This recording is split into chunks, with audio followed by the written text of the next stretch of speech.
Welcome to this edition of the High Strangeness Factor, copyrighted on the Paranormal UK Radio Network.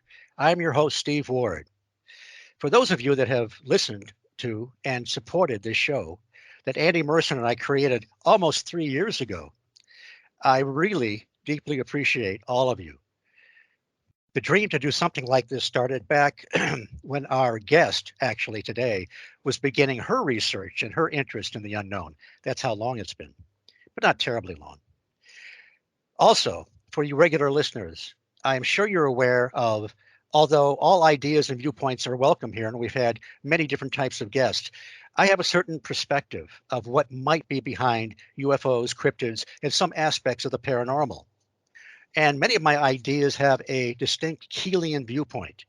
Of course, I'm talking about John Keel, who turned the paranormal field upside down half a century ago. Today, our guest embodies the absolute best of this type of research and thought, and has done a masterful job of uncovering patterns, connections, and parallels between different cases, which include UFOs, anomalous lights, stranger than normal cryptids, if that's not an oxymoron, and some truly bizarre cases that you may not have heard of. And they're all included in her new book, Just Another Tinfoil Hat Presents. And we will give Ms. Edgar a proper introduction in just a moment. But first, let me introduce my co-hosts. Andy Mercer, welcome back. Hello, it's good to be back finally. It's been a little while. I think this is the first time we've really spoken since before Christmas, but here we are. It's good to be back. Well, I'm really glad you're here. And Brandi, I'm glad you're here because tonight is going to be a celebration. And a good friend of ours has written her first book, which is a pretty amazing book. And Brandi, you and I have done several shows recently. Actually, we've done several in the past, but more recently with the Bucks County Paranormal Investigators, starting with the Beast of Bray Road Conference. We have talked to them about their investigations there. We've had Lee Hampel on, you and I, and talked about his the experiences he's had on his farm, which lies adjacent to Bray Road. And we also talked to Stan Gordon. So it has been a quite a nice ride and a lot of fun.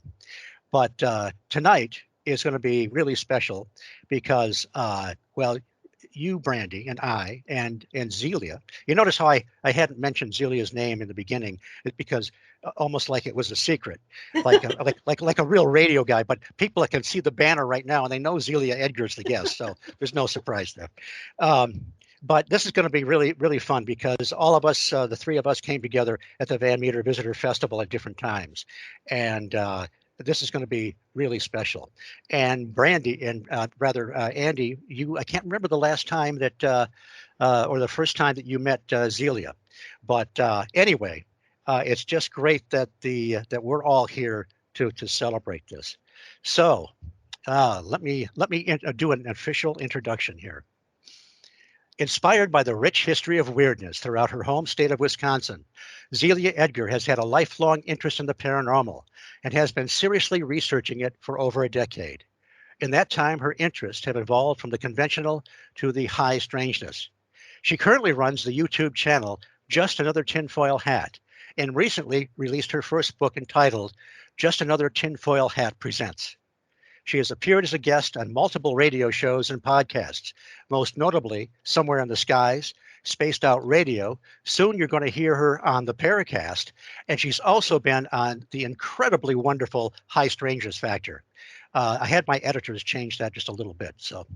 But anyway, Zelia Edgar, welcome back to the High Strangeness Factor.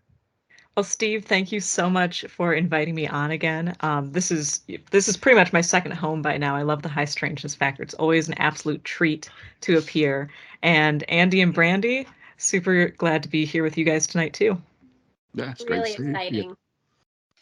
Let me. I guess maybe we should mention Zelia. You and I are coming up fairly soon in a documentary called Grand Tower UFO by Redline Productions, and we were interviewed by Joe Turry at the Van Meter Visitor Festival. So I think that's coming within a few weeks, if I'm not mistaken.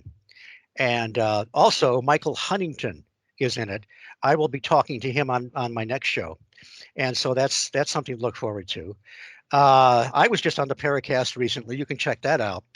And I think I'm also going to mention I'm in a mockumentary called Mountain Devil 3, and it's about the UFO Bigfoot invasion, and it's done pretty much like a low budget Saturday matinee movie.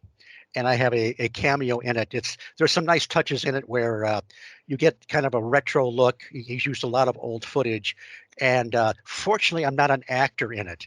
But he just has me. He's showing me like on an old style TV set, and it's from an old interview I did a few years ago. And Zelia, what he's captured of what I said. I forgot the whole interview. I'm actually talking about John Keel and transmogrification. So, if nothing else, it's worth checking out just for those 30 seconds. Okay. Let's see, Zelia, tell us, for those that may not know, just kind of give us a little bit of background. I know you were very young when you kind of got the bug and you got into this. I think your mom was kind of an influence, and certain people like Chad Lewis, who, by the way, has written a phenomenal foreword to your book. But just kind of give us a little background of how this all started for you. Yeah, so you're totally right. I've had a lifelong interest in all things weird, from a super young age. Like it's just kind of been a constant for me. And that really solidified when I was about 8 years old. And my mom actually is the one who first introduced me to Bigfoot. She remembered growing up in the 70s. She had enjoyed slash been freaked out by all those like documentaries about Bigfoot, like the mysterious monsters with Peter Graves, I think it was, is one of Oh, the notable yes. ones that she remembers. Yep. Yeah. And so she was like, "Oh, well, this is kind of, I don't believe in that anymore, but this will be a fun urban legend. I can kind of bond with Zelia over this. We'll have a good time." Well, the thing is that I immediately was hooked and became absolutely obsessed with cryptozoology, and that held for many years. That devout obsession specifically with cryptids and cryptozoology. But my mom actually started realizing, hey, wait a second. I don't think this is an urban legend. It seems like there are actually legitimate reports. People actually are seeing these things. So now, she completely kind of flipped that, and has a very, strong interest in Bigfoot, not simply as an urban legend, but as an actual phenomenon that people see. So yeah, when I was 8 years old, cryptozoology was like my main thing, and then several years later, I was 10 years old when I was able to meet Linda Godfrey, the famed Wisconsin dogman researcher. And that was just a turning point for me because, you see this adult person taking all of this stuff seriously and, you know, building a life around it kind of. And that was just, I mean, there was no going back from that point on. And then less than a year later, I met Chad Lewis. I've pretty much grown up going to his his book signings and presentations. So, I mean, pretty much, the future was kind of set in stone at that point. And the interesting thing is that even though I started with that devout obsession with cryptozoology, it really did kind of move then into spectrology and ufology until I discovered John Keel in my mid-teens. And I started looking at all of these apparently separate fields as intrinsically connected. So, yeah, it's been a very long, interesting road to get to kind of where my interest resides today, which is definitely stuff that is way on the fringe of the already fringe material known as the paranormal. I'm curious, can you remember some of the maybe reports or incidents where you started to think that, oh, wait a minute, these things don't seem to be separate. They do seem to be connected. Was there any particular thing you read by Keel or whatever that did that? Surprisingly enough, and I still laugh when I think about it, but I tell myself, I was quite a bit younger. I was in my mid-teens, so I was like, okay, I could excuse myself there. It was not even reading the Mothman prophecies that did it for me. Um, I kind of had a convoluted thing with Keel where I actually watched the Mothman prophecies movie, and I figured because I had read about the Mothman only as a cryptid, like, in different compilation books. And so I watched the movie, which of course is very well done and it has a bunch of just high strangeness call outs going on. And I was like, well, they obviously exaggerated this. There's no way it was this crazy. So I promptly read The Mothman Prophecies by John Keel and I realized, oh, wait a second, the movie is not nearly as bizarre as the true events. However, even at that point in time, I was still thinking I was really hardcore into ufology.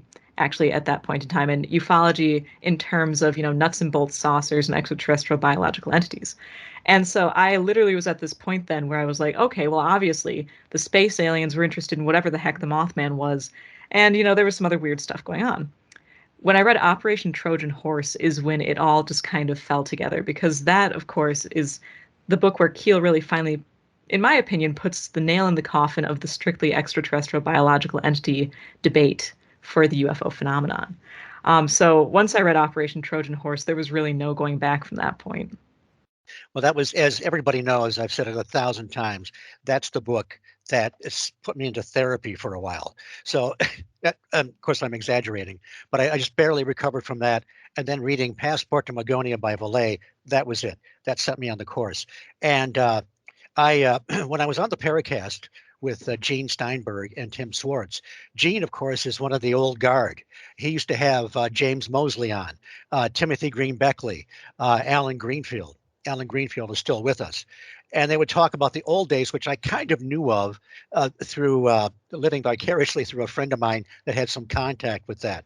But he, what Gene did, he and his then wife published a magazine called Caveat Emptor, and in the 70s. And so he's put them all, he's digitized them, and he gave me the link to them. So I'm reading the first few issues, and within, I think, the second issue, this is 1971, they're reviewing Trojan Horse. So it's very cool because it's kind of takes you back to that time period when people are discovering this for the first time. And in the 70s, Trojan Horse was blasphemy. That was just so far off the map. Let's see. So what?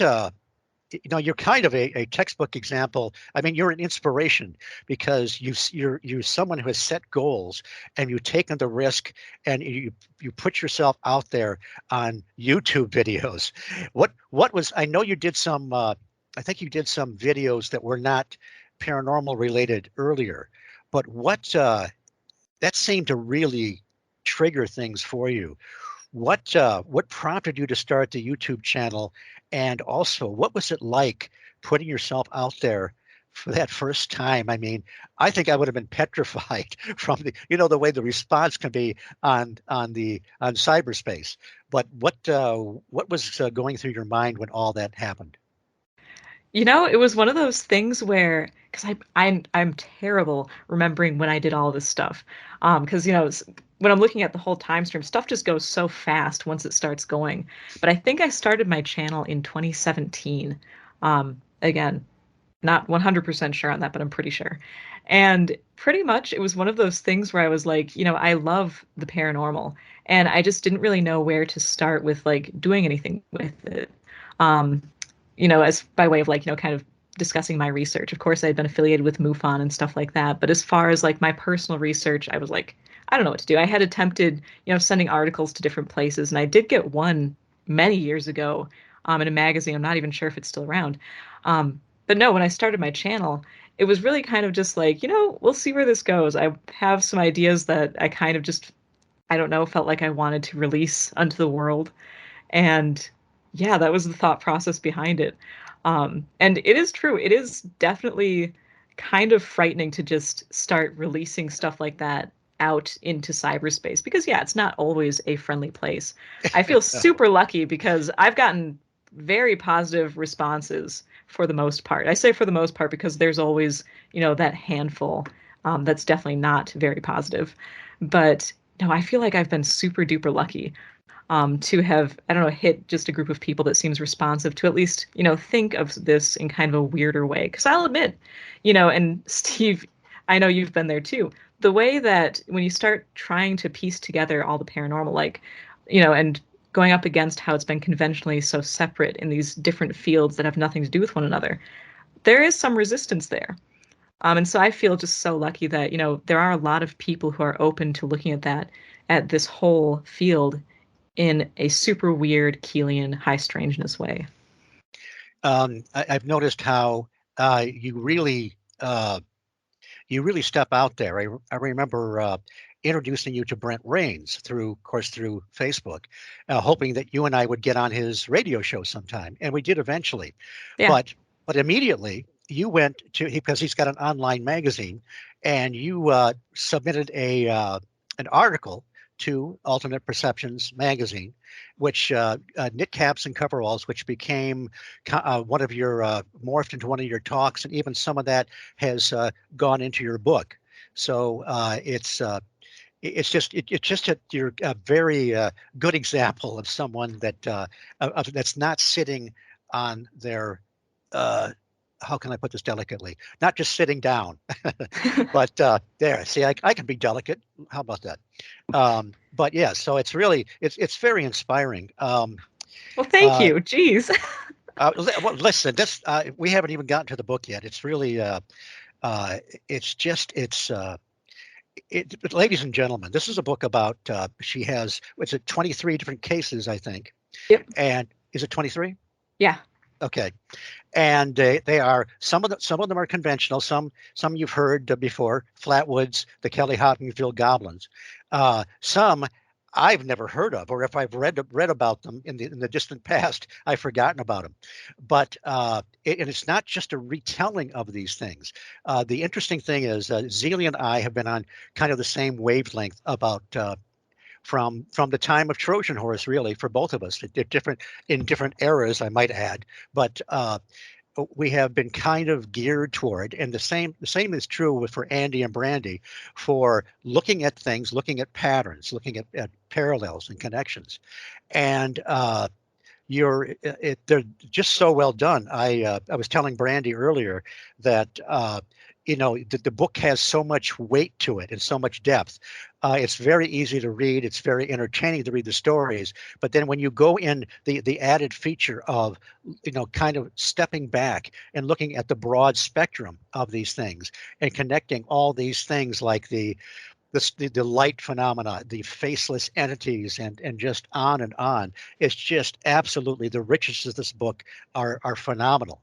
So anyway, we'll get more into that as we go on. But I wanted to open this up to Brandi and Andy, if you guys would like to get into the conversation a little bit. I've got a million notes here, which we won't get to by midnight. So please, I'd like both of you to kind of step in a little bit if you'd like. Well, I'll ask a question here. I had mentioned to Steve earlier that one of the things that I loved while I was reading this book is that, yes, you presented the cases, but you came at them from kind of an angle that maybe other people that had written about the cases hadn't noticed. But then a lot of them you kind of left open-ended questions. You didn't say, here's what's happening, or here's what I think, or you kind of just left a question and then moved on to the next one. And I really enjoyed that part of it, because it really makes the reader think about the entire case or the entire phenomena. And I wondered if that was something that you wanted to do in this book. Like, did you purposely try to leave things open-ended that way, or did that just happen as you were writing along? Well, thank you. First of all, I'm going to be saying thank you a million times tonight, so I hope that you guys are okay with that.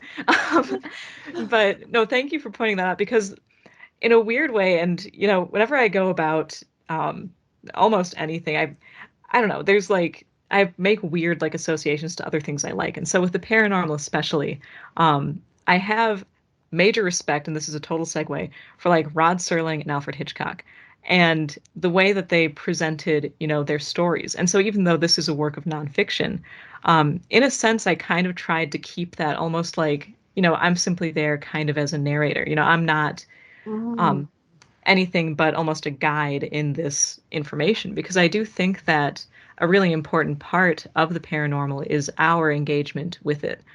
Just as the human species, I think that can't be underscored enough. And so I'm glad that worked out to, just to kind of make people think as they go through, because to me, that's probably one of the most important ways that we can try and figure out anything with the paranormal, because I do tend to think that part of the paranormal is possibly the fact that it may be unknowable.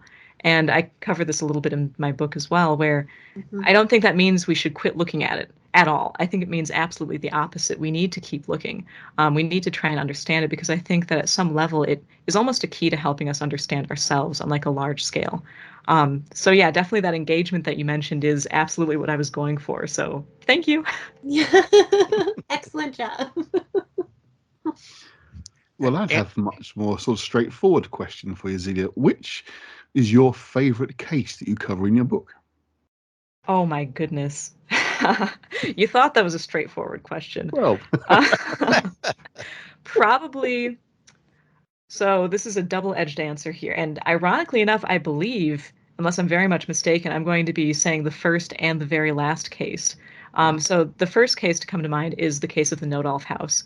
And that's for strictly personal reasons. That was one of the very first paranormal cases that I was told as a kid, because it's part of the history/folklore of southwestern Wisconsin. It occurred really miles from where my grandma's house is. And so she told me that case when I was very young, and it's about these two children that are kind of, it almost seems as though they're apported out of their locked home during a thunderstorm. They're shades of the fairy faith, they're shades of missing 411. Some people have speculated alien abduction. But at the time, as a kid hearing that, it really, I feel very fortunate that I was able to experience that sort of, storytelling, in such a traditional way, because it is still, you know, told in southwestern Wisconsin. So that's the first case that's my favorite. The second one is, yeah, I believe it's the last case, and that's the not so standard Sandusky Sasquatch. And that's one of those that's my favorite because I've literally had never heard of that case prior to stumbling across it when I was going through some old UFO magazines. And so I was absolutely floored because, so often it's like I will have heard of a case a million times over in varying degrees of clarity, with extra information, with not as much information. This was one that I was like, I've never seen this anywhere. And so that was super exciting to me. But the other reason it's my favorite is because it's simply so weird. The gist of it is that this guy had a pretty standard Sasquatch sighting. That's even how it was stated in the journals that reprinted the story. It was the standard Sasquatch sighting. And then 3 days later, he had a bedroom invasion by pink glowing humanoids that seemed like, by all accounts, almost spectral UFO type occupants. So that one, just for the sheer weirdness, is also my favorite. But then as I go through the list, they're kind of all my favorites. So I could keep going all night. and the connections there are so bizarre, but with sort of aliens showing up after the Bigfoot report. And then you think about Stan Gordon and all those incidents with strange lights and UFOs and cryptids and so forth. And throughout the book, you point out that that in a lot of these cases with cryptids, that a lot of times it seems to be preceded by some kind of light phenomena. You're really good at picking out these patterns. In fact, I complained to Brandi earlier that yes, I did. I said when I'm reading this stuff and she's picking out, seeing all this depth in these things, and I thought, I didn't see that before. I wouldn't have figured that out. I'm thinking, what the hell is this? So the only solution is to put your book in my bibliography, and then I'll just shut up about it. But in all seriousness, I'm going to get you in here because Brandi, when I read the book the first time, was on Kindle because I was going to write a review. The second time I've gone through and I've made all kinds of notes as I like I do in the margins and so forth. Brandi, I don't think ever marks her book, but she has markers, right, Brandi? That's right. Mm-hmm. I think she has more markers than there are pages in your book. So I'm definitely going to get Brandi in here occasionally because she's got probably more questions than I do. But well, maybe could ask you this: when you do you have any kind of process when you? I know you and I are kind of wired toward Keelian viewpoints, but do you have any kind of a strategy or any kind of a thing you do when you start looking at a case, or does it just kind of flow? It's something that happens almost like automatically, if that makes sense. But I do definitely, the first thing for me is like I try to pick cases that are, that stand out to me as like something special. Because, there are, I mean, every single paranormal case, in my opinion, it is already something out of the ordinary. So it's kind of difficult when you're trying to choose between, hundreds of cases that are all strange, which one really kind of hits that mark of super high strangeness. But I do gravitate towards being interested in those particular cases. So a lot of them have to do like if the witness has bizarre effects or if there is kind of cross-boundary phenomena going on. That's initially why I'll pick up on a case. Just as, again, it's my interest is the weirder stuff. So that's definitely what I gravitate towards. But then when I finally go through it, my very first thing is I try and get as many references of the cases as I can. Because so often, especially in dealing with more retro cases, which again, that's what I tend to gravitate towards is the more retro stuff, particularly like, the 60s, 70s era of research, like the golden age, for me at least. So once I've got the case, I try and track down as many places it was published, who had it first, where did it first appear, in what journal, in what book, just so I can see kind of what the consensus is, because a lot of the times there are facts that get lost in the shuffle. So once I track down all of those, I'll read every single piece of information I can on it, and from there kind of construct what seems to be the narrative for what actually occurred. And as soon as I've got that, then it's a matter of really kind of looking at it and thinking, okay, does this remind me of anything else? Are there any other things that we've seen elsewhere? So like you're saying, the light phenomena, that's something that immediately jumps right to the front of my attention because I have a special interest in light anomalies. I do think that they are of extreme importance to the paranormal field. And so if I see something like that, I'll definitely make a note of it and I'll definitely mention it in my video or now, in my chapter. The interesting thing, the thing that I get very excited about is when I've done, a dozen cases and I realize that there's a pattern I didn't pick up on. And so a perfect example of that, and this occurred to me actually when I was doing Sam the Sandown Ghost Clown, is that it seems as though many times when you have these strange entities, they're preceded by, as you said, a light anomaly or a strange noise. And that was a pattern. As soon as that hit me when I was doing that particular case, I went back and I looked at other cases which I had done, specifically like, the infamous, famous flying flapjacks of Joe Simonton. And that too was begun. He heard a noise that attracted his attention. So what I really love is when there's a pattern I haven't yet identified that then I can go back and kind of weed through all the cases that I have and be like, oh yeah, that was present there too. And that was present here too. Which also was exciting for me in doing this book because I was able then to kind of go back and bring that up in cases that I may not have done so on my channel. So I've noticed that that's another thing I want to remark is the detail in these cases. You keep bringing in more information than we're used to hearing. Like with Flatwoods, for example, you found out that the dog didn't actually die; it had a happy ending. That's pretty cool. What a relief, right? But and also one thing that surprised me I had this vision of this 12-foot mechanical whatever, but it actually was much smaller, wasn't it? Mm-hmm. Yep, it was Shorter? hovering some feet above the ground, which is why so often, you'll see that the top of its head or the collar or whatever it was 12 feet off the ground. It was actually just, I believe, 8 feet tall, but it was hovering 4 feet off the ground or something like that. Wow. Okay. Yeah, that's something too that all the time you'll see these different facts and figures and stuff like that. And so tracking down what was it actually? And sometimes it's something as simple as that. You hear that something's head was 12 feet off the ground. You think, oh, it's 12 feet tall. You don't take into account that it was hovering, Yeah,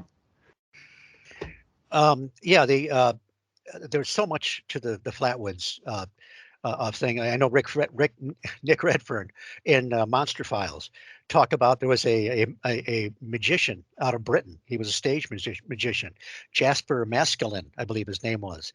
He actually did subterfuge for the Allies, and in Italy he created some kind of a contraption to scare the populace. The giant ghost scarecrow thing. Yeah. The description sounds like a Flatwoods monster, but how do you, was that what they were doing there? But then there's so many other things that don't fit.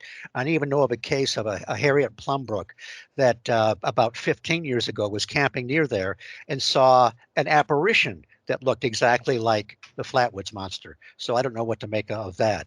But there's just so much here. God, Brandi, I'm going to turn it over to you again. I'm going to have to look through my notes. But I know you've got, we've only hit one of your markers, so you've got at least 50 more. Well, one of the points that might be of interest to Andy, too, is that you mentioned, throughout different points of symbolism, and then at the end you kind of tied it all together with Jung and his symbolism. But can you maybe just kind of mention a couple of those for us here that you noticed as kind of connections in some of these cases? Oh, definitely. That's been kind of a newer interest of mine, is the fact that so many paranormal encounters do have such hefty symbolism involved in them. And again, there's always kind of like one tipping point where I'm finally like, "Oh, okay," and then everything sort of falls into place. Mhm. And so the symbolism thing for me really actually began with, why are there so many cases where dogs have some sort of bizarre reaction with paranormal phenomena? That was the one thing that really bothered me. And because you see time and time again, even though the dog did survive in Flatwoods, which let me tell you, I was very happy about. Um, but time and time again, it seems as though for some reason, dogs specifically, they seem to attract the attention of the phenomena. They seem to engage with it. And so, of course, there's the fact that, yes, people have dogs as guard dogs. Dogs are also very protective of their owners. So, yes, there's that.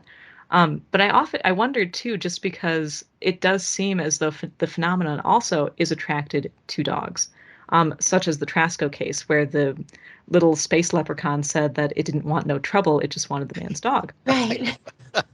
So that was one of the first things where I was like, okay, so what could this possibly mean? And I did an episode or 2 episodes of this on my channel, where I started looking into, okay, the dog does kind of symbolize throughout most cultures two very separate things. And one is guardianship, and the other is kind of um, still that sort of wild, animalistic or bestial nature. Specifically, if you look at dogs, often in their roles as psychopomps, such as like, Anubis, Mhm. with the Egyptians.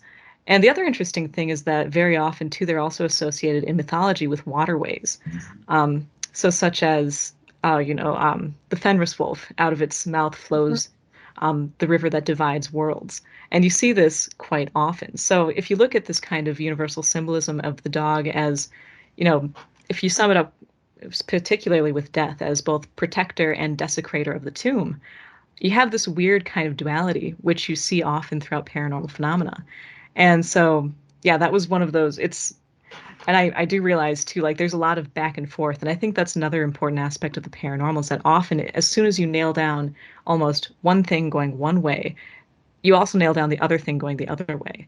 And so that was what really kicked off my interest in the symbolism throughout paranormal events. Because too, back to the dog thing. I mean, you see that even in the Alan Godfrey encounter, where of course he remembered that he had been taken into the craft, and inside the craft he had this classic alien abduction type scenario, and there was, for all intents and purposes, the black shuck. Right. So, and of course, that was recovered through hypnosis. But again, if we're dealing with stuff that's already kind of at that barrier, I find it intriguing, regardless of, the factuality of how physical his events were, that that symbol was still there. So Mhm. that was what really kicked off that interest for me. Okay.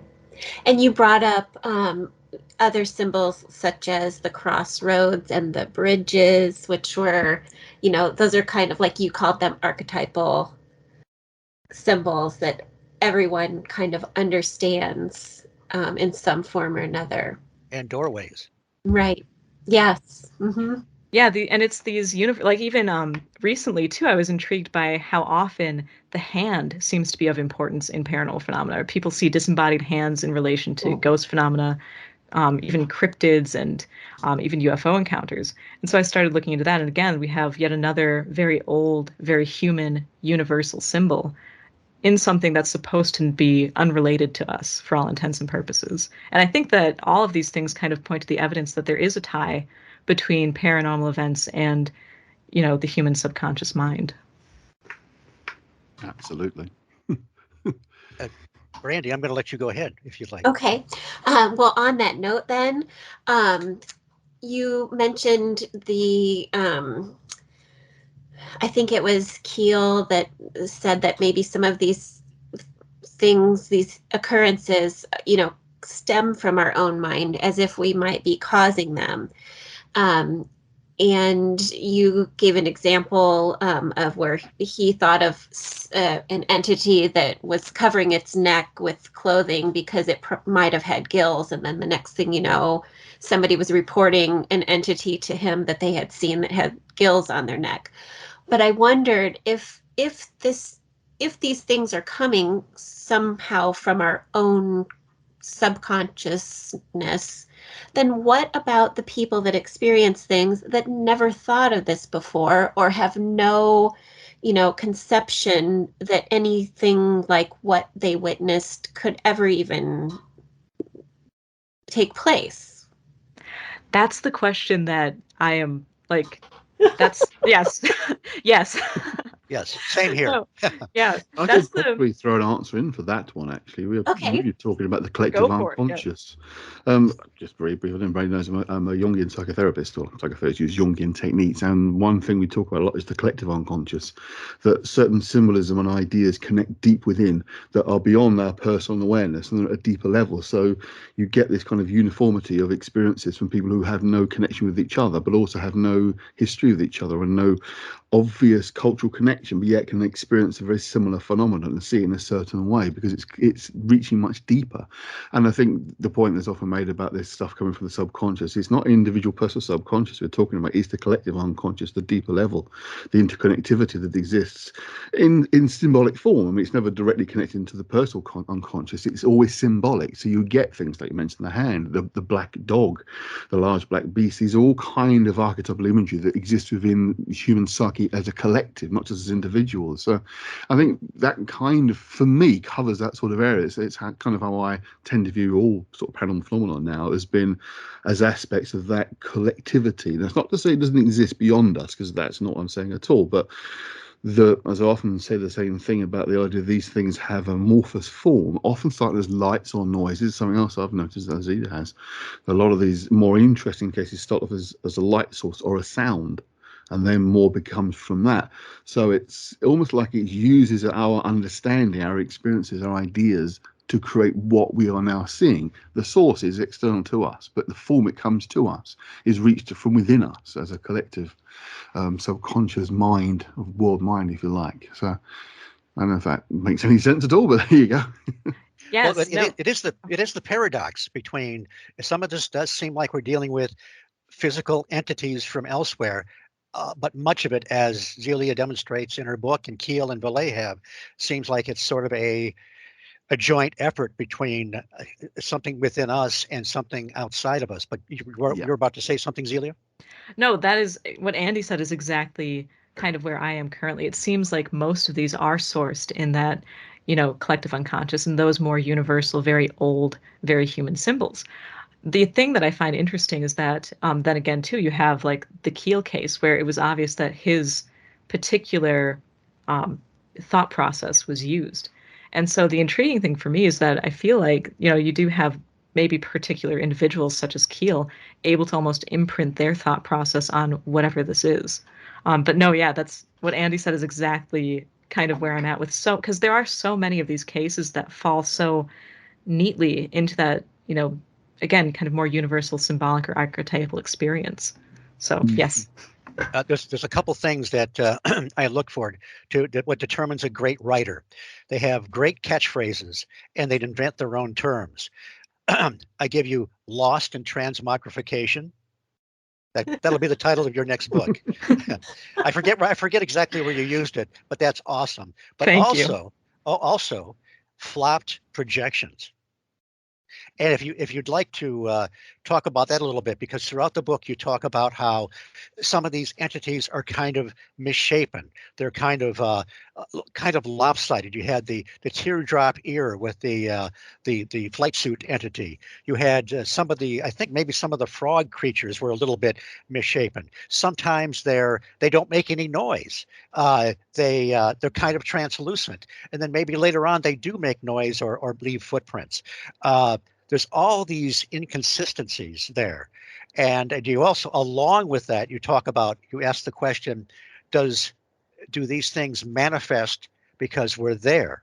You make a great case for the Oh gosh, what was that? That funny looking thing, the the thing with no face that came up to the car when he was washing his windshield. Oh, Yes. oh, the Winterfold Wonder, or the Winterfold Wonderful Wonder. Spectre. Yes. Yes. Yes. You thank you. I'm glad you wrote this book because I can't remember anything.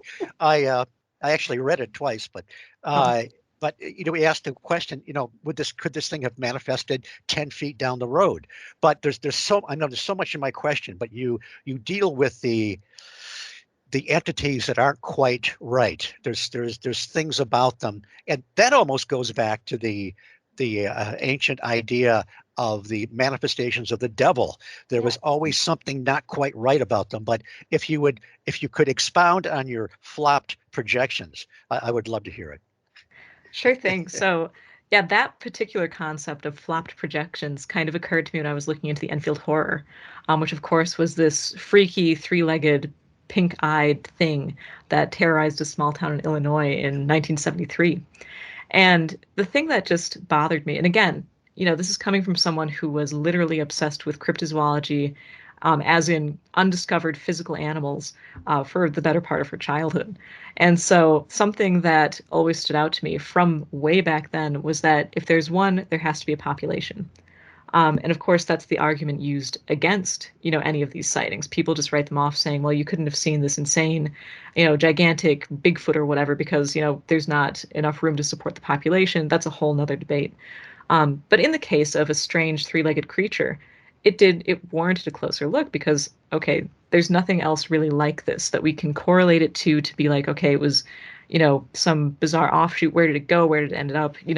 Physically, it really should not have existed. And that's where the problem lies with so many of these creatures is that physically, they shouldn't exist. And so Keel's concept really of these things being projections or transmogrifications, as he used the term, was really appealing to me because I was like, okay, well, this kind of then it doesn't explain yet how they exist, but at least it really provides for the fact that they are not totally physical. And when it came, though, to the Enfield horror, I do wonder if many of these really super bizarre ones, yeah, like the Enfield horror or even the Winterfold Spectre, where there are very neat, like if you see something that looks like a Bigfoot, we call it a Bigfoot, it's good. If you see something that looks like a Dogman, we call it a Dogman, and we call it good. If you see something like the Enfield horror, what do we call that? And so my concept of flop projections is that possibly there are, you know, certain ways that whatever the paranormal is tends to manifest, into these archetypes such as the black dog, or Bigfoot or whatever. And in between these strong traditional symbolic manifestations, maybe there are things that kind of don't fully form, for whatever reason. And again, this is all pure speculation, but that's kind of the thought process behind the term flop projections is that, maybe it was supposed to be something more recognizable, still anomalous, but at least recognizable. But instead, it came out as something completely, as Keel would say, incomprehensible. In so many cases you represent, either there is no face or it's obscured somehow. And I started thinking about other cases like the 7-foot silver humanoids in Wales in 77, Dublin, Wales. And they had these visors. They most of the time they didn't see a face in these things. A couple times they did see one without a helmet. But and I wonder are some of these just waiting for us to project our vision of them of what they should look like? But so there's just many things like that. Uh, Can I throw something in here? yes, go ahead. And it is the connection of these misformed or not completely formed entities with John Keel's connection of things occurring at garbage dumps, because that really struck me in this way. Originally, the garbage dump, I guess, of Jerusalem was Gehenna, which turns it into our definition of hell, in a Judeo-Christian, I guess, world. And so if these things are not complete in their formation and they're seen in these garbage dump / hellish areas, does that bring them into like association with a demonic spectrum, or is the demonic spectrum the same as something maybe that isn't necessarily viewed as demonic, but coming from the same place, which might be a garbage dump area? And I'm not sure if I made my point here, but do you see any connection there? That makes a lot of sense to me. And actually, you brought up sort of a tangential thing that I've been thinking of recently, which is that because for some reason, I have been ruminating over why garbage dumps. I know that sounds probably really funny, but I don't know. Maybe in the town where I live, we're getting a new garbage company, whatever you call that. So maybe that's why it's been on my mind. I don't know. But recently too, I was actually thinking of the relation between garbage dumps and because you mentioned, Gehenna, the disposal of bodies. Mm-hmm. And that's something too that was where my kind of speculation kind of ended. But to me, it seems as though a lot of the symbols with the paranormal too, in my opinion, they seem to have a lot to do with the division between life and death. And a lot of people talk about liminality in the paranormal. And so that's something that, I do definitely see that kind of running through many of these encounters. And specifically too, I think the thing with dumps is that often they, were located also like in kind of like the wastelands, like away from town. This is a place where you don't want to be. And so it's intriguing that too, with the paranormal, a lot of these cases happen in these areas where you wouldn't necessarily linger. Again, though, for every pattern that you nail down, it's like something else happens that'll totally disprove that. You've got Bigfoot running around in the suburbs, so, Right. It makes you think of course, the Mothman sightings. That was in the rather unpleasant parts of the Point Pleasant area around the what's the area called, Steve? You know what it's called? Yeah, the TNT, TNT area. yeah. Yes, was, thank you. Yeah, I mean, polluted. it's Yes. sort of The munitions unpleasant, dump, yeah. unpleasant. Yeah, exactly. Yeah. But again, it fits that kind of idea of that sort of liminal in the sense of being you just don't want to go there because it's unpleasant, but it also seems to be like a source or a magnet to unusual phenomena. Again, I wonder if perhaps the presence of dead bodies in particular areas like the garbage dumps outside Jerusalem, which is Gehenna, of course, as you mentioned. Again, the kind of energies that might be involved in these bodies that are left, that are altering the atmosphere. So, just a thought. I'd just throw that in there. By the way, Zelia, I wanted you to know I got your Scooby-Doo reference. You made a Scooby-Doo joke in there. And even though Scooby-Doo was beneath me when I was in high school and didn't watch it, I still, because I'm very well versed in pop culture, I picked up on it. See, Scooby-Doo was why, even though I fully accepted the presence of Bigfoot, I didn't believe in ghosts for a long time. Well, the Rosedale, was it? Monster? The Roachdale monster. Yeah. Roachdale monster. They called it Roro. You Yeah, have to be I careful did. how you say that because you sound like Scooby-Doo when you say it. So. Yeah, that's another one of those too that seem to be able to kind of tread the spectrum of physicality and immateriality. It's one of my Yes. favorite cases. Yeah. And was that the one that it attacked a bunch of chickens and just ripped them up, but didn't actually consume them? Yeah, nothing was devoured. They were just totally mutilated, like over 100 chickens. Yeah, that was a weird case. And that too, so you have this extremely physical attack. And then you have the people saying it was sometimes translucent. They couldn't hear it, or bullets would go right through it. It wouldn't trample down the grass until it did. Truly a bizarre case. And a lot of these that are accompanied fogs and mists. That's a reoccurring theme in so many of these. And some of them, like the Sharpsville Shambler, they found a 30-foot flattened circle, like for all practical purposes, a crop circle or a saucer nest. Oh yeah, and see, these are just the more you look for this sort of thing, the more it shows up. Because the presence of these flattened circles of grass, crop circles. I mean, it happens all the time too, and I think it was actually pointed out in Where the Footprints End that what we call a Sasquatch nesting site could, if you saw that with a ball of light or something, suddenly now we call it a crop circle. And that's something that I've picked up on too, is that depending on what is observed in conjunction, we really put definitions on the more anomalous and amorphous aspects of this stuff, such as, the anomalous lights or, the mists, the flattened vegetation. If we see it in a place where we'd expect a ghost, well, it's due to ghost. If we see it in a place where we'd expect a Sasquatch, well, it's due to Sasquatch. Or perhaps and a I think fairy that, ring. Exactly. And so I think that trying to kind of isolate all of these things and realize that as a matter of fact, maybe the importance is the fact that why are we getting these flattened circles of vegetation? Why are we seeing these lights? Regardless of what we think may be causing or accompanying them, to me, that might be the real important side of it. Yes, I, absolutely.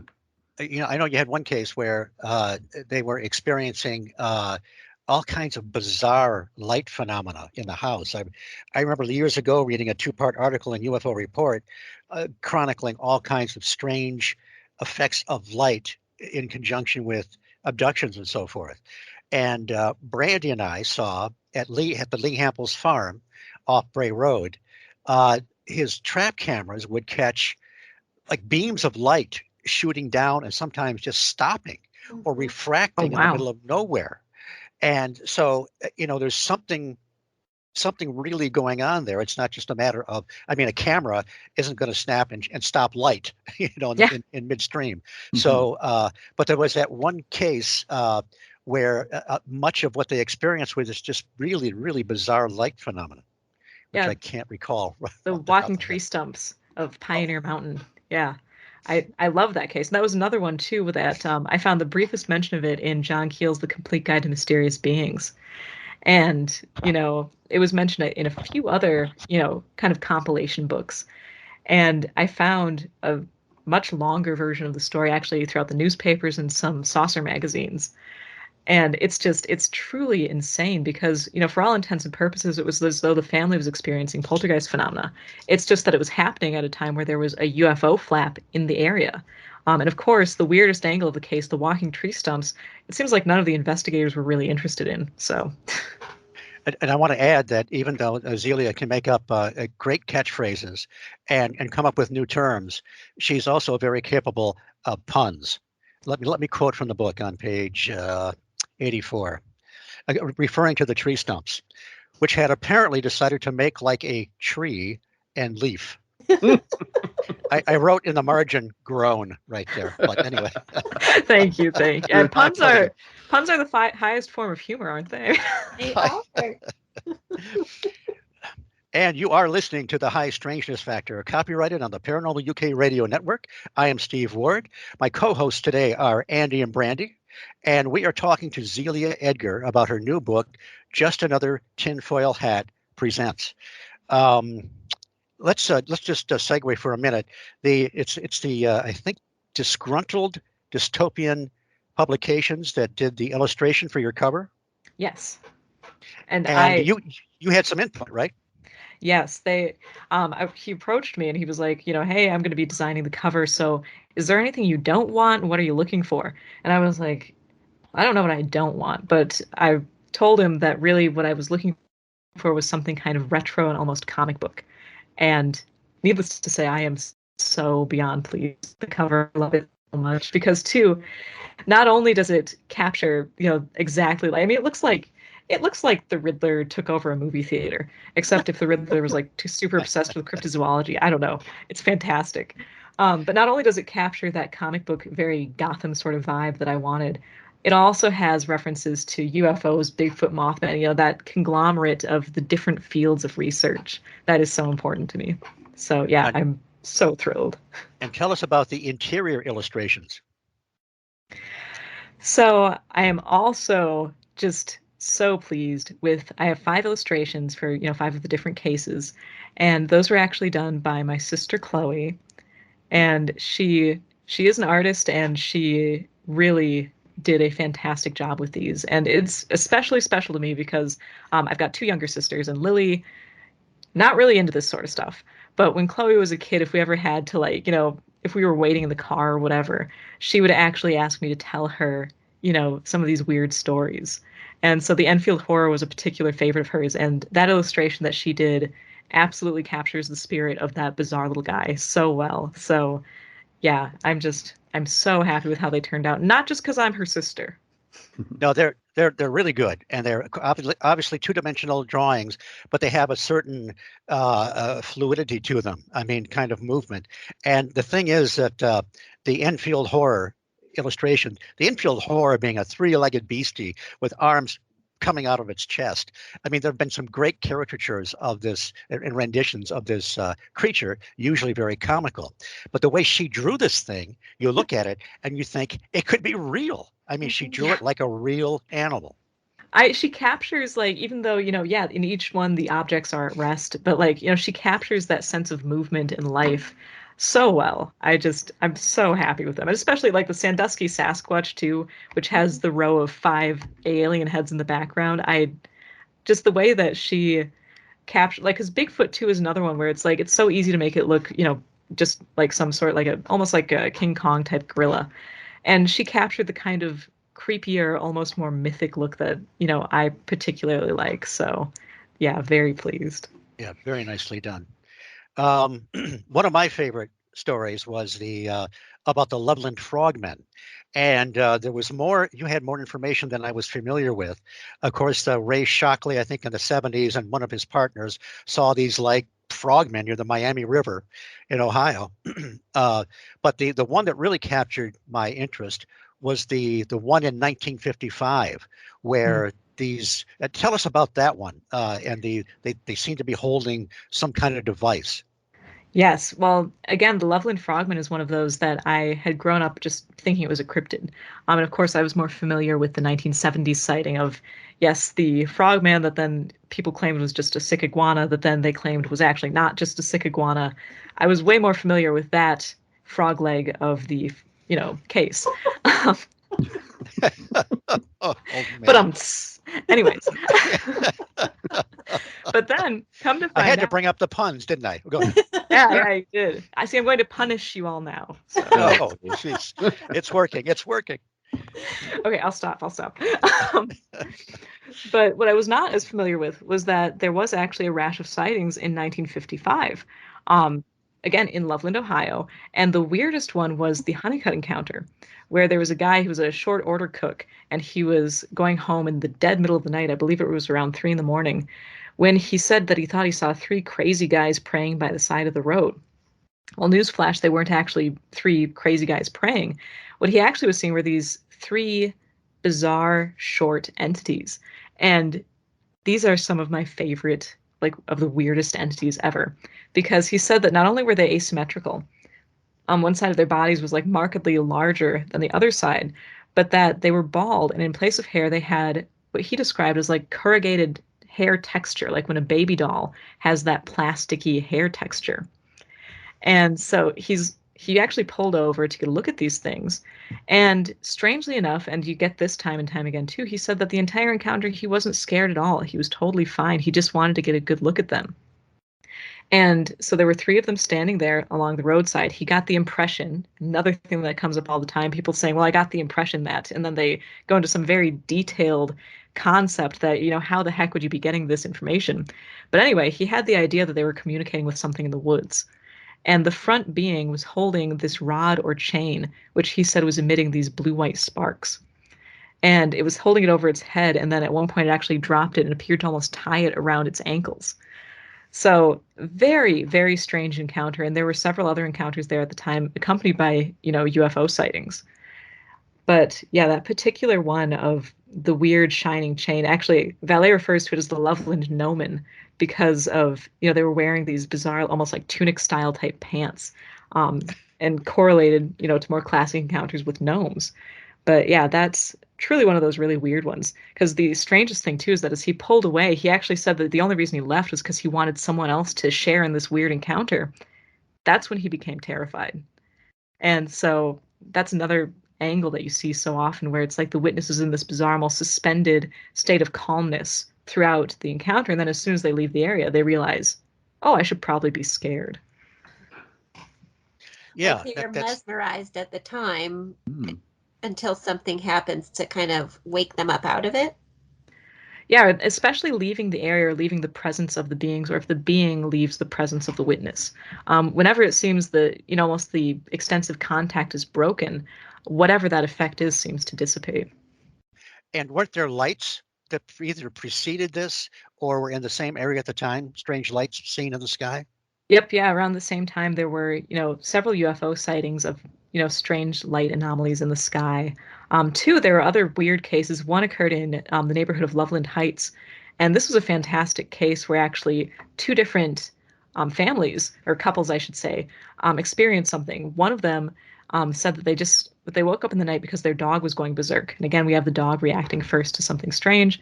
But they looked around the house. They didn't see anything weird. However, there was a terrible odor, like a swamp, coming from outside. It was so bad they had to close the window. Well, that same night, actually, the dog awakened their neighbor. And so this neighbor lady decided to go and see what was the matter. Looked outside and saw a small being that she described as looking like it was covered with leaves or foliage. However, if that's not weird enough, she turned the light on and it vanished. As soon as she flipped the light, back off, it would reappear. So and she tried this a few more times, and each time it was the same effect. So there was definitely something going on, but again, you don't really have a cohesive. It's not like everyone saw the strange asymmetrical, baby doll headed gnomon at the same time. They each had very different encounters to something absolutely strange. And I couldn't help but think of some of the reports that Stan Gordon collected, that in the when all the Bigfoot and UFO sightings were going on, there were a couple cases where there's these Bigfoot creatures, which by all accounts, they would shoot at them, they would be unaffected, they would disappear sometimes. But one of them was holding kind of a glowing ball, like a device, suggesting that perhaps some of these things were a little more intelligent. They're actually holding some kind of, just like these little frog guys were holding a wand or something like that. And they're both in conjunction with lights in the sky, both some kind of a strange cryptid. There may not be any connection there at all, but except that it's very difficult to explain why they're there at all. Well, and this is, a great point where it seems like kind of regardless of what people are reporting. Like, again, if you're using just these two examples of, everything that Stan Gordon's talked about, where it's mainly Bigfoot-like creatures, and then, the cases in Loveland, Ohio, where it was these, bizarre diminutive entities, even though they didn't really correlate to one another. It seems as though almost the same thing happens, with the same sort of strange accompanying aspects of light anomalies or whatever, regardless of what people are actually reporting, like regardless of the entities involved. That's something that stands out to me, at least. The one you call the Wetzel weirdo, is that the guy that had a scarecrow-like head and a beak? Yeah. Yes. And webbed feet? I don't remember if that one had. It had sure. Long clawed arm or long clawed hands. I mean, the poor sap probably just wanted to be a Bigfoot, but it just couldn't quite pull it off. Well, and the Wetzel weirdo, along with the flight suit entity, those are two that I've seen in the annals of Bigfoot research. I'm like, what the heck are these two guys doing here? Right. In Wetzel's case, he said that the thing was scaled not like a fish, but like leaves. So already that's a step away from Bigfoot. And then it's just made even weirder by the fact that he had to actually say, no, it wasn't like fish scales. It was like it was covered in leaves. And then, too, of course, the flight suit entity, that one is another one that just there's no real spot for it to belong, in the different drawers of the paranormal, because it was this bumpy pouch covered entity that the kids involved said it looked like it was like the pouches on a flight suit. And it had that one asymmetrical large teardrop shaped ear. So, and I love that case too, because then that had tons of attendant light phenomena that all ceased upon the crossing of a certain road, almost like when Ichabod Crane was being chased by the Headless Horseman. But too, in that case as well, not only was it just orbs of light and bizarre flashing lights, there was also what appeared to be a humanoid figure made out of light. So, fantastic case. And that was a case, I'm going to turn this back over to Brandi because I know she's got at least 35 markers that she hasn't even touched yet. But that was a case where the vehicle wouldn't start. Perhaps it was happenstance. It might have been like the script of every B movie where the creature's there and you can't start the damn car. But then you have the Doc Priestley, the Marlington encounter with the classic Bigfoot by the side of the road, and it stops the car twice and burns out the engine. And we've talked before about all the other things that seem to affect batteries and cars and so forth. I was going somewhere with that, but so take it, Brandi. Well, speaking of the light anomalies and the various entities actually emitting their own light, you know where I'm going with this, probably, Steve. But how do you correlate that? Maybe you don't with Marian apparitions. that, have been seen where, there's a light anomaly happening, or the apparition is glowing or comes out of a ball of light. Like, is any of this, do you think, in the same realm, maybe just seen differently by people? Or I would say absolutely. Keel and Vallée both have talked about Marian apparitions and other religious apparitions as being simply part of the phenomenon. And I'm sure that's probably not the most popular opinion in the world, but it is one that I happen to share. And it seems too as though, this whole thing, the messages generated by the phenomenon vary wildly. Some people will experience this and their life has changed for the better. Some people will experience it and their life has changed for the worst. Mm-hmm. And I think that, again, in dealing with Marian apparitions, there are a lot of correlations, especially to, UFO contact.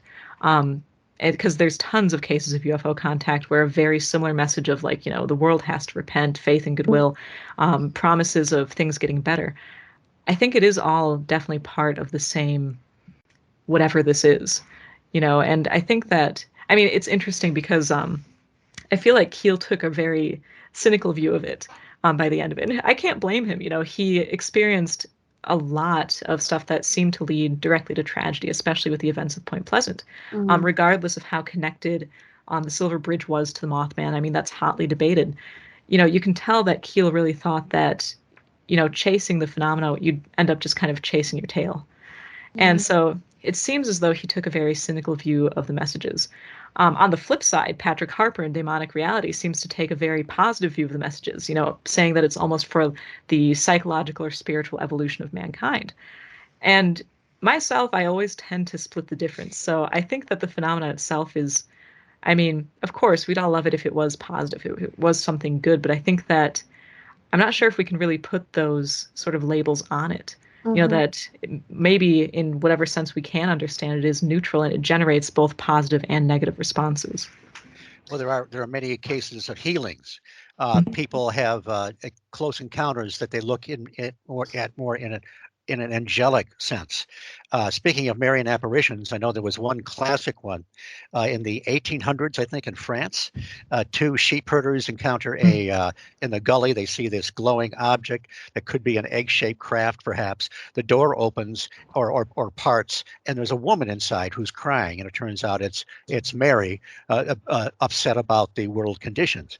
And then even in Dyfed, Wales, and the Dyfed Enigma, Pugh and Holliday cover all this bizarre stuff, 7-foot humanoids, little short guys, egg-shaped craft, animal reactions, the whole thing. The whole thing started when the people that were on the Ripperton farm, they were living in a caravan, a trailer near the coast before they actually had the farm. They were seeing an apparition of Mary. They could only see it through the window off into the sky, and she would be there. She'd had a rosary, and then eventually she would morph into an image of Jesus. So it was looked at it as in a very religious context, and then all that ended, and all this other stuff happened within another year. Just bizarre that that's all connected in the same place. It's intriguing too, because I always think of how Keel said that very often witnesses to kind of high contact events, there was a huge propensity for them to be former Catholics. And I've actually, my mom's family is, traditionally Catholic, departed from that, but that's all right. So I do have, a pretty decent knowledge of like the Catholic Church and traditions and stuff like that. And I think that it is a very symbolic religion. And there is a lot of priming to look at things in an almost symbolic fashion where things have meaning. And so it's no surprise to me that we see these patterns then popping up in paranormal encounters, especially of witnesses, possibly tending to be from that background. I don't know how it is today. I'm going off of what Keel said when he was researching, but I thought that was an interesting, when I first read that, I was like, that's intriguing. Very interesting. It's almost like that, like it all comes out of, like Andy mentioned before, the collective subconscious somehow.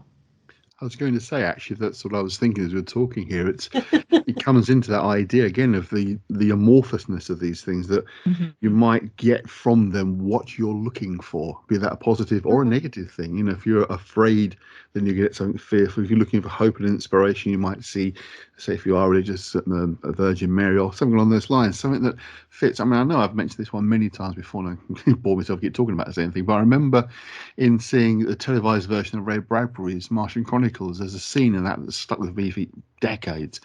Basically, in short, this priest is forming the first Christian church on Mars, and he's at the altar working, doing something, and the door opens behind him, and something walks in, and the Martians will take on the form that's projected onto them.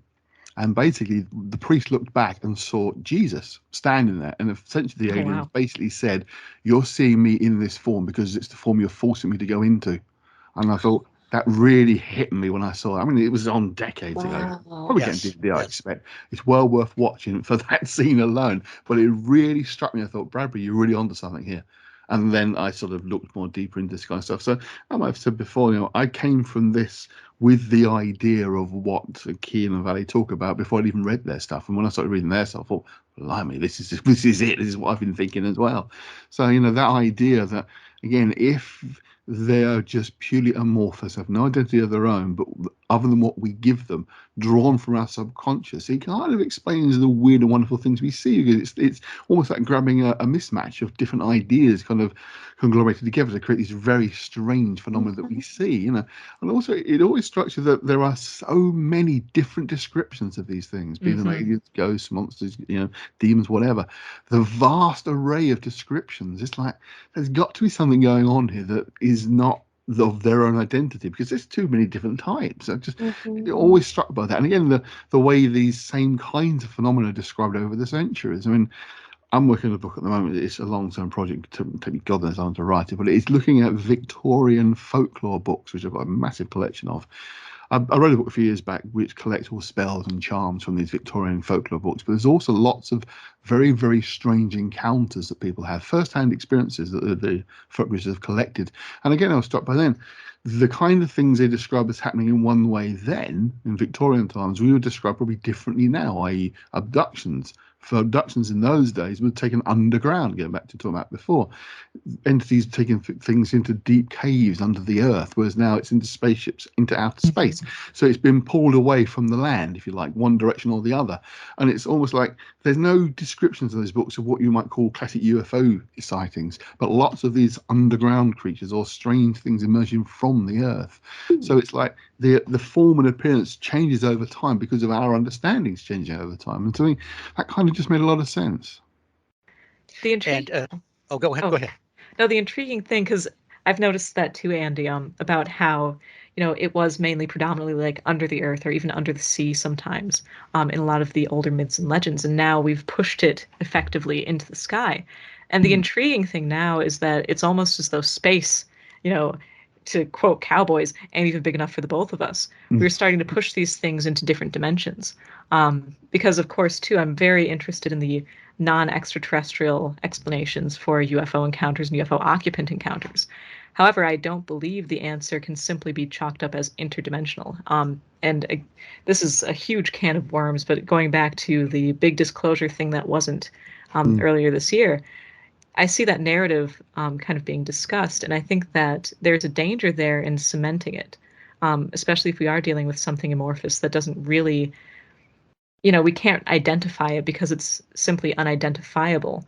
To try and force some new narrative on it, we're running the risk of providing the proof that we need, if that makes sense. Absolutely. I think one of the problems you often encounter is there are lots of presupposed ideas of what these things actually are. Before people begin to even research things, there's always this sense they've got to be coming from somewhere, whether it is other planets, other realities, others. The idea that it's almost it's kind of with us as well as not being with us. It doesn't kind of almost works in our mind psychologically. We're so used to what I often talk about as the subject-object relation, the idea of everything is out there, physical world, and then there's us, the internal world, that the two aren't somehow connected. But in actual fact, they are just all the same thing. You know, our sense of what's out there is from within us and that kind of thing. So it has this kind of weird middle ground between these different places and states that we can't he doesn't fit the kind of more unconventional wisdom of the paranormal world. It gets pushed to one side as being, well, it has to come from somewhere, whether it's another reality, another time zone, the future, the past, planet Morphus. It has to be from somewhere. Well, maybe not. Maybe it is just here. Yeah, I go back to Lee Hampel's farm, and his photographs tend to demonstrate some kind of technology there as well. So I think there might be a little something else. Even Keel in later years kept the door open for other things, but so much of this is what we've been talking about that is reflective, that does seem to deal with sort of a co-creation of what's going on. It doesn't preclude that there may be other things, and I wonder if there are other intelligences that realize that this happens to us in our psyche or whatever, and they think, oh boy, we can manipulate that and make them see whatever we want to mask our own activities. But that's another story. But what I wanted to say is, it's funny because I make notes here sometimes, and sometimes they're so badly written I can't even see what the hell I wrote. But fortunately, I deciphered this one. Oh man! But your book, Zelia, it's almost like if somebody picks this up and they're not normally geared toward, some people are still, they'll watch the stuff on television, and TV doesn't really present this kind of idea that there's a broader way to look at this, and that there are these patterns that kind of emerge. It's kind of, your book's kind of a training manual for those that aren't used to this. You do so well at demonstrating all these possible connections, going into folklore and other cases and so forth. Some people are just going to be blown away and say, wow, I never thought about that before. I never looked at it this way. So it's really an important book because it's new. There's a lot of people that will never pick up John Keel or Jacques Vallée or maybe even Joshua Cutchin, because maybe his books are too specific, like with Bigfoot and so forth, although they're extremely valuable. So that's what I got out of it. And it's a book that has so much depth and so much weight that it's going to end up on your shelf, at my shelf anyway, as a reference book forever, because there's so much into this. It's not you don't gloss over anything. It just has so much depth, and so I really recommend people pick up this book, and regardless of where they're coming from in whatever perspective. And Brandi, we were talking about this earlier. What are some of your observations about the book? Same thing. And I do want to mention that what we were just talking about the reflective nature of all of this, is one of the points that Zelia was making. It makes you think. Yes, she's presenting these cases and they're very entertaining in the way that she presents them. And like you said, even if you think you know everything about this genre, you're going to find something in here that she brought to light that you didn't know. But so it's very entertaining that way. But it also, like I said before, leaves it open-ended. And like we were just talking about, it really makes you think. It makes you become introspective almost. Yes, it makes you think about, the cosmos and the nature of the world that we live in. But it also brings you back into yourself then. And you'll be reading this book over and over, going back. That's another great thing about it. You can go to individual chapters. You don't have to start from the beginning to the end to get it does help with a certain narrative. And Celia, well, in a minute, I want you to talk about the last chapters just a little bit. But I noticed one thing, with Keel, you can't help but play the name game a little bit. A young lady, I think her name was Reeves. Is she the one that was experiencing all the light phenomena? Yes, the light phenomena and the walking tree stumps. Yes. Okay.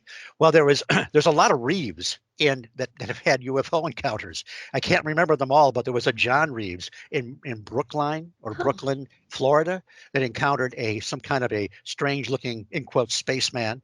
There's Bryant and Helen Reeve that did a flying saucer pilgrimage. They went all across the U.S.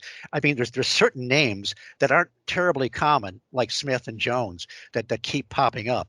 But well, and Zelia even mentioned that in a couple of her examples that there were some name, crisscross of names in different cases. Reeves wasn't one of them that she mentioned, but she did mention that phenomena. Yeah, I know Reeves is one that I know Lauren Coleman has talked about with his the copycat effect and Twilight Language blogspot. And Wetzel's another one where in the same year as the Wetzel encounter, there was another Wetzel that witnessed a displaced kangaroo.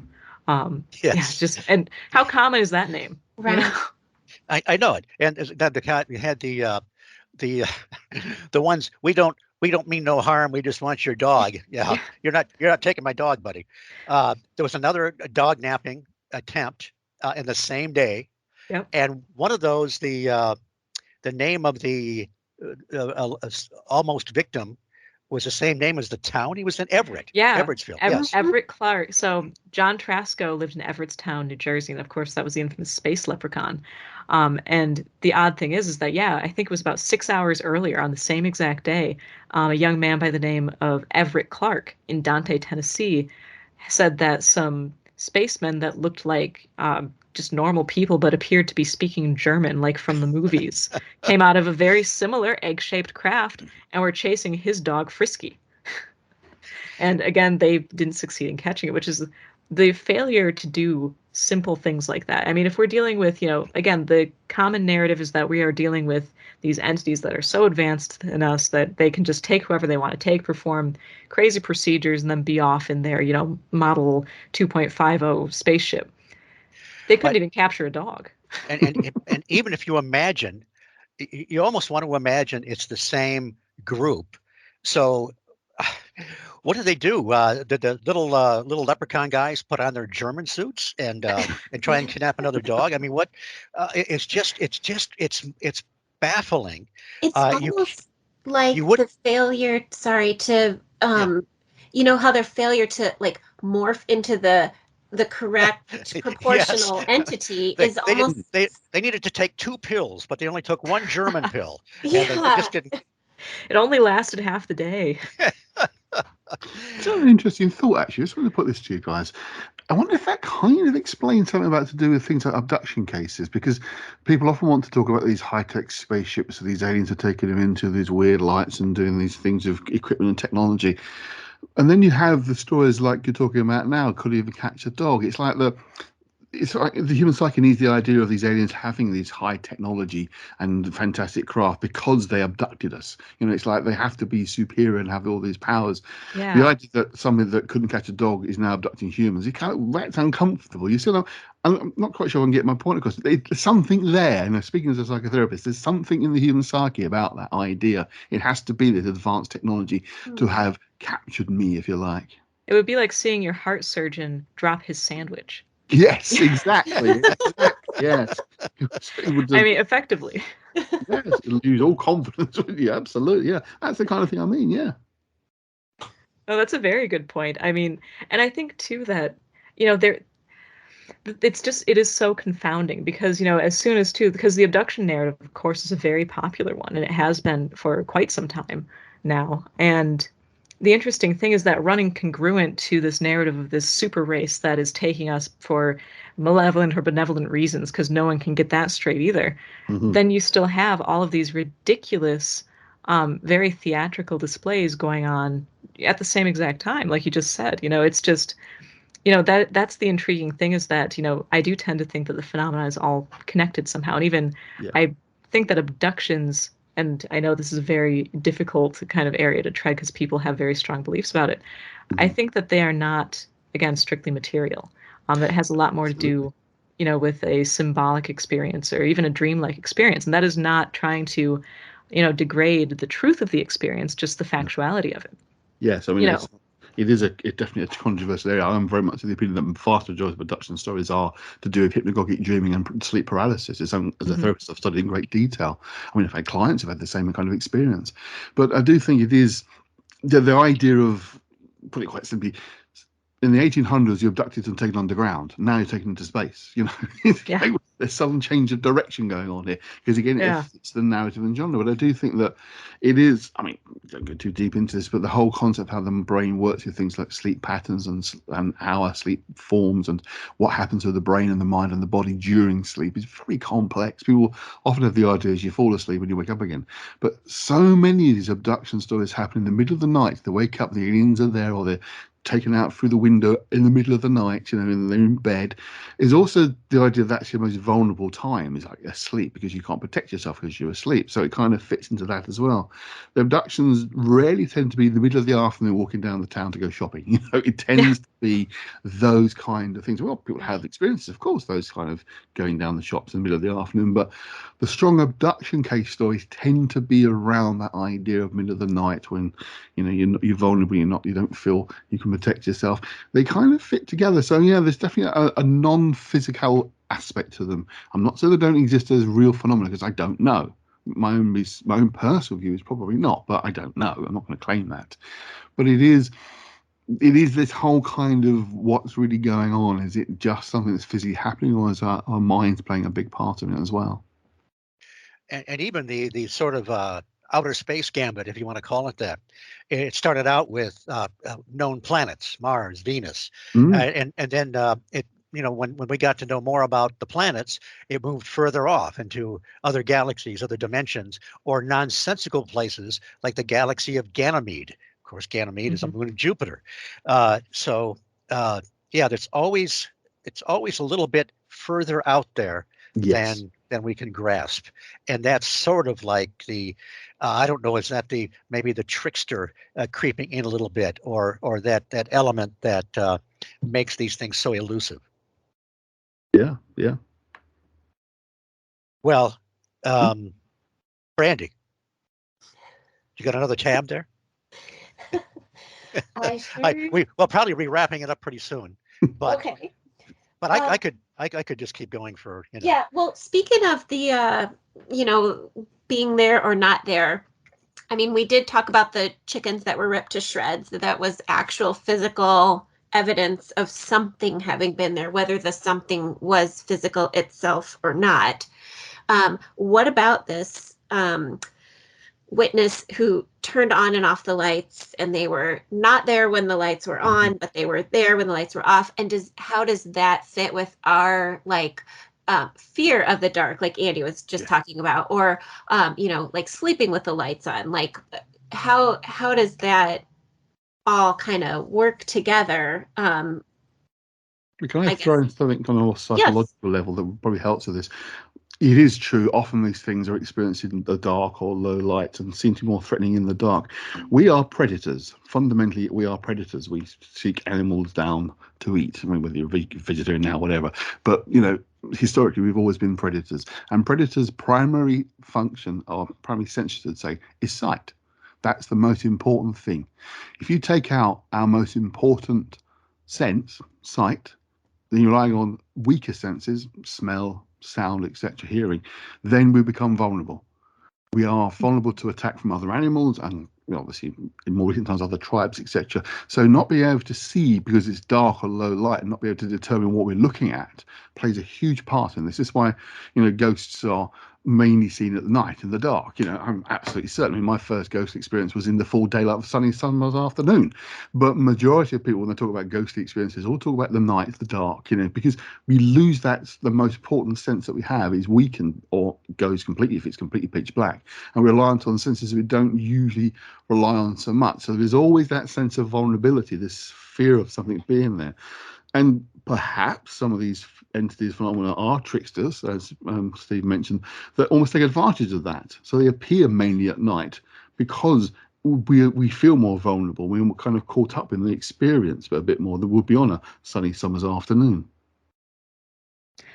Yeah, that makes a lot of sense. I think too, the weird thing is, because you mentioned, you know, the fear, we have that innate fear of the dark. the ironic thing is that very often it seems as though a lot of these entities are afraid of the light. Which that dichotomy, I wish I would have realized before writing the book, because I do specifically talk about their fear of the light, but I didn't relate it to the universal human fear of the dark. Because very often, you bring up the Loveland Heights encounter where the woman would turn the light on, it would vanish completely, turn it back off, and there it was. There are so many of these encounters where it seems as though our greatest ability to affect any change on the phenomenon, whether it's an entity or a light anomaly itself, is through the use of our mundane lights. Another great example of that is the Cisco Grove encounter, which that was a fantastic encounter. And the weirdest thing about it is that this man, long story short, it was kind of like, again, the heart surgeon dropping the sandwich. This guy was besieged all night by these strange, for all intents and purposes, UFO occupants. He claimed that some of them looked like straight robots and the others looked like these humanoids in protective gear, which you don't see very often. And they had a mothership nearby, quote unquote mothership. The interesting thing is that this man would drop down, he had a pack of matches, and he was actually up in a tree trying to evade these entities, which were somehow unable to abduct the guy. And he kept tossing down, he was lighting everything he had on fire. So his hat at one point, he had money that he lit on fire and tossed down, the book of matches. And the interesting thing is that the entities were intensely afraid. They would jump back, as though they were just petrified of the fire. But the strangest thing was the mothership would also jump out of sight. And yes. Yeah. And just to interrupt you for a second, with all totally. this technology, they couldn't get this crummy little guy out of a tree. One human. Yeah, they couldn't get him out of the tree, in spite of the fact that they had knockout gas too, which was apparently somewhat effective because he kept passing out. And coming to still belted to the tree.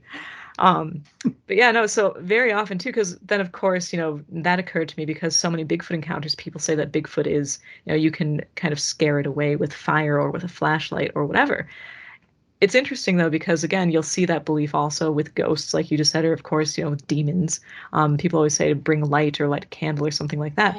But then here you have it with UFO occupants. But there's another thing you brought up in that event, right? I remember reading the folklore accounts where in order to escape whatever's after them, they would drop something, whether it was money or whatever. Tell us what happened up with I can't think of his name right now, but in the Cisco Grove encounter and the money. Yeah, Donald Shrum, he was this 20-some-year-old guy, and he actually went hunting with his buddies when they accidentally got split up. And of course, he had his terrible night up in the tree trying to evade these entities. And his two friends, one of them actually did see what they thought at first was a shooting star that was moving very slowly.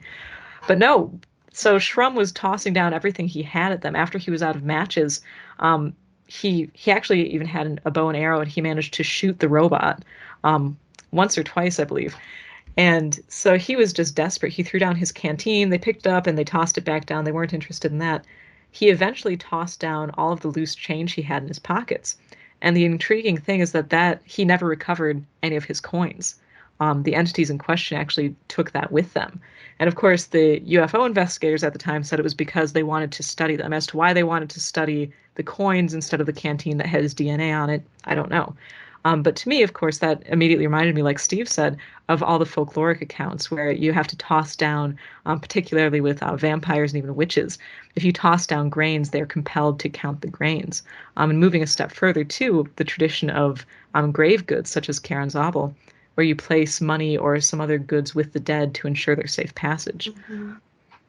So it's just one of those weird details. Yeah, it's fascinating with you think it's a physical encounter, but with the coins and the reaction to them, and especially with dropping the bits of things that were lit on fire, and the mothership moves away. What are you, wimps? It's just a little match, and they didn't understand that the coin thing, it was just a loan. They didn't give it back. So.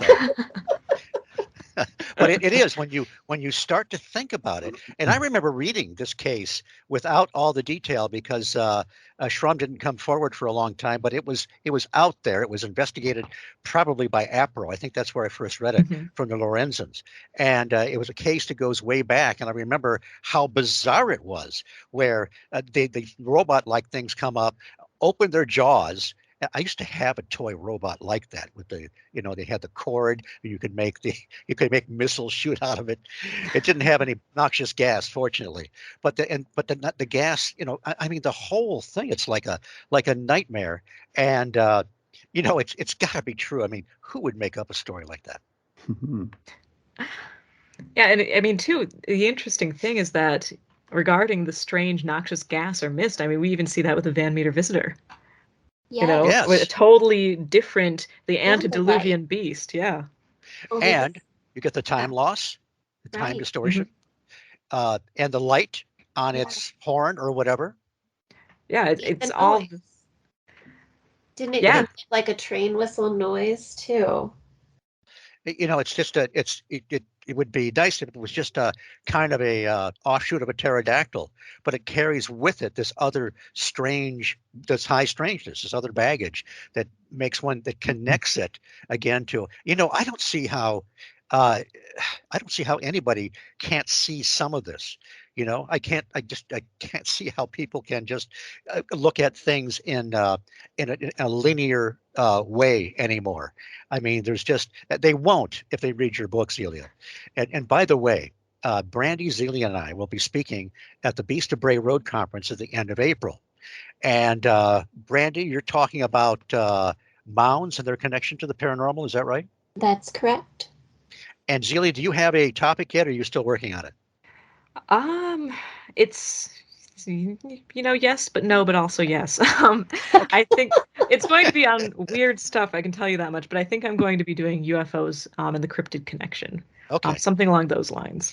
And what I'll be talking about is trying to come to grips with the why on Lee Hampel's farm, which means I have to take the speculation train off the cliff where Hmm. the bridge is out, because I'm going to state, I think, before I start talking, that I don't believe anything I'm telling you. But this brings us back to Celia's book and Keel, is that I'm trying to come to grips with these dogmen, these creatures. They act like wild animals, just like the ones in Zelia's book where it ripped to shreds. One of them killed a dog, apparently. One of them killed all these chickens. They eat roadkill. They eat bait or whatever. Yet there seems to be some kind of technology that masks them. I mean, they can take away a bait or a roadkill that's there, and the camera doesn't capture them. Or sometimes it captures part of a silhouette. There's something bizarre. It's almost like, Zelia, maybe you can help me out here, but Keel was talking about how these things sort of come into existence, transmogrification, and when they're here, they act like animals do, but then they go somewhere because you can see the tracks just stop in the snow, and it hasn't gone anywhere. My favorite quote from the Eighth Tower, he said, "We do not know the place where hairy monsters come from, but we do know where they go. The poor slobs literally melt." I love that quote. I don't know if it's true or not, like, if that's exactly what they do, but, this is the thing, is that, it seems like the big deal is that they have to be physical, but also they can't be totally physical. And that's trying to catch that edge it's a difficult thing to do. Right. Should we not talk about your last two chapters? Maybe just generally, your last two chapters do try to sum things up a bit more. I mean, you do a lot of that during the different cases you present. What would you tell people about what is it, speculations and the inconclusive conclusion? um yeah, that is the best way I could possibly phrase it, because that's exactly what it is. I am of the mindset that really with the paranormal, answers, I'm not sure we can really, like, hard and fast, this is what it is. I'm not sure we can really come by that. And so if we can leave with, again, speculations or questions, I think that that's really the only way to handle it. Because as I said kind of at the beginning of this program, you know, to kind of backtrack a little bit even further than that, when I was a kid, really interested again in cryptozoology, I was certain that you could just walk into the woods and you could bag a Bigfoot somehow, some way. That was my goal in life. I wanted to prove Bigfoot. And then when I got interested in ghosts, I wanted to prove that ghosts exist. And then UFOs, I wanted to find that crashed saucer with little alien bodies, and the truth would finally be known. And I do think that as I've matured, I've realized that that's not exactly the point of the paranormal field. And a lot of people will take that as, oh, well, like, why even bother then? But I think that's exactly why we should bother, is that, it is a huge part of human culture, like for all time, is this great unknown. And that's exactly why we should look into it, is because if it is unknowable, we should still try and understand as much as we can about it, because I think it does have a huge bearing on us as a collective. So yeah, that's speculations, is kind of trying to thread together. I did try and retain the threads throughout all of these cases. So I try and tie them up a little bit in that chapter. And then the inconclusive conclusion is sort of my personal take on the paranormal, if that makes sense. Just how I feel about it, moving forward and with everything that I've done so far. So. And Andy, Brandi, any things you'd like to say as we start to wind down for this evening? And the idea of the inconclusive conclusion, it's almost innate within us. We want to believe we can actually definitively prove X, Y, Z to be the case. Here is the definitive evidence that this all works and we understand this now. But it doesn't happen. Even in sort of modern physics, you have ordinary gravitational physics of Newton and you have quantum physics. The two don't mash up. They're never going to. This idea of granification theory that will bring them all together and prove everything completely, it's not going to happen. So, of course, something as broad as that, the idea that we're going to get conclusive proof of X, Y, Z in the paranormal field, I don't think it's ever going to happen. I mean, I've been ghost hunting for 30 years now, literally 30 years now. I feel quite old when I say that. But, I've reached a conclusion that I believe there is something to the paranormal. I can't tell you what exactly. I wouldn't like to give a definitive description of what I believe is the case, because I don't really know. I know weird stuff happens, but that's on my bed to say after 30 years. People come into it with certain set ideas and theories, as we were saying earlier. You have to leave those behind. And I think your book is a very good example of why you should leave those preconceived ideas behind, because you're going to come across cases here that just don't fit into any category. And yet there are there are definite experiences people have had. They're not making these things up. They've experienced them, but they don't fit any of the known categories of explanation. So I think that's important that your book's doing that. Thank you. Well, it's sort of like if you go to the therapist and you're like, why is all this happening to me? And, why this and that? And the therapist just looks at you and says, we don't know why, but you got to deal with it. It doesn't really matter why, because you have to live your life. So it's kind of like that. At the end, I was so excited to get to the last couple of chapters, and I was like, where's she going to go with all this? Where's she going to go? And without really giving away the final two chapters, out loud, I was all by myself. I'm going to embarrass Zelia right now, but I was all by myself, and I finished the very last paragraph, and out loud to myself, I said, Zelia, you are a genius. It just says it all, and it's kind of like that, almost like that little slap in the face, we're all looking at the wrong thing. Here's what we need to look at. This is what we need to be focusing on within all of this mishmash.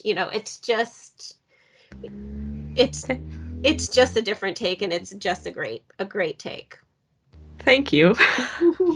And so many of these things, I think a lot of our positions are kind of in a state of flux, because we're always getting more information and we're always kind of changing. But the bottom line is that a lot of this goes to the heart of our existence, and all those, the question why, all those cliches about why are we here. This is all connected to that. And that's why I think it's so important. Zelia, any closing comments? Anything that ideas that we've missed tonight? I mean, we just barely skimmed the surface on your book. Well, I warned you I would say it a million times. Just thank you all so very much. Yeah, here I am again. I'm like, I don't even know what to say. It's just truly, I'm so happy that I'm able to kind of be in a spot where I can really deal with this field of research and share, some ideas with, people. It's just, I'm totally sputtering and I'm sorry, but seriously, the importance of this is huge for me. So just, yeah, I'm just so happy about this, and thank you so much. It's perfectly all right to sputter. I do it all the time. And I think unless anybody would like to say anything else, I'm going to start to close it out. But I'd like to, and page 184 of Speculations. This is so well written, Zelia. In these encounters, I believe that the image exists at a liminal point between objective reality and subjective experience, which, like every great mask, serves as both disguise and revelation. Wow, that's so good. Thank you. And let's see. You know what? I do want to ask you one more question. Okay. Obviously, I didn't point out that this is a companion book to your YouTube channel. I mean, the stories you did on your YouTube channel, they weren't just transposed. You had to do all kinds of more research to make them into a chapter. Will there possibly be a second book, do you think?